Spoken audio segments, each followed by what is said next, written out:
Мамлекетибизде кырдаал өтө оор. Чоңдорубуз биринин айыбын бири ачып, көрө албастык ичи тарлык көбөйдү. Элибиз өзүнүн арабасын өзү тартып эле келе жатат. Кыргыз мамлекетин оңдош чоңдорубуздун оюна да келбей калды. Эгер бул бойдон кете берсе, ыйманыбызды, элибизди, жерибизди жоготуп алабыз деп корком дейт. Урматтуу бир тууганым, элиге жараша падыша. Кудайдын сүннөтү ушундай. Биз жакшы падыша кааласак, жакшы болуш керек өзүбүздөн. Карап көрсөңөр, падышаларыбыз дагы бизге жараша кетип атат. Анча-мынча намаз окуган, толук намаз окуганы, андан мурдагысы мисалы үчүн Кудай үчүн жакшы айтканы ошондой да.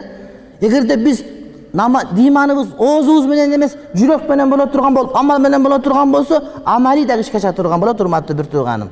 Биз канчалык көтөрүлсөк, ошого жараша падыша келе берет да. Ошого аракет кылайлык, ар ким өзү оңдон аракет кылайлык, иншалла, Кудай таала биз каалаганды берет иншалла.